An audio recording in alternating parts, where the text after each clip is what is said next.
Radio এবং টেলিভিশনের মাধ্যমে রাষ্ট্রপ্রধান অর্ডার করে দিবেন যারা আকেল বালিগ সকলের জন্য নামাজ বাধ্যতামূলক, নামাজ পড়তেই হবে। এটা অর্ডার। মুমিনুল ক্ষমতায় এসে প্রথম যে কাজটা করবে, প্রথমে ক্ষমতায় এসেই নামাজ বাধ্যতামূলক করবে। প্রথম কি? ওয়াজ নসিহতে অনুরোধ করা হবে না, বাবাজিরা আল্লাহর রাস্তায় নামাজটা পড়েন না।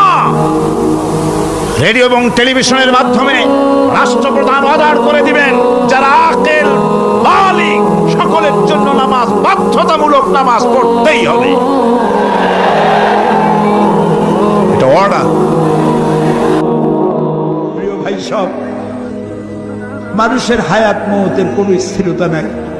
আপনারা আমাকে ভালোবাসেন, এর জন্য আমি কৃতজ্ঞ।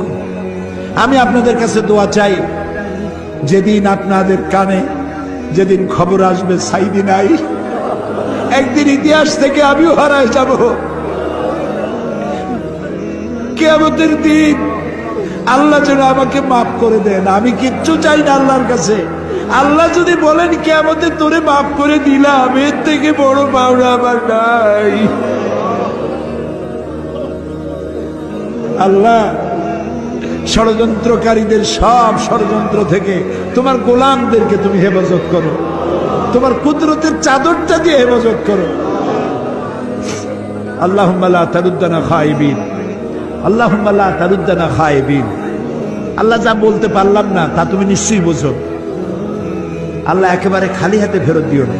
আল্লাহুম্মা লা তারুদ্দানা খায়িবিন, একেবারে কিছু না দিয়া খালি হাতে এতগুলা মানুষকে তুমি ফেরত দিতে পারো না, পারো না, পারো না।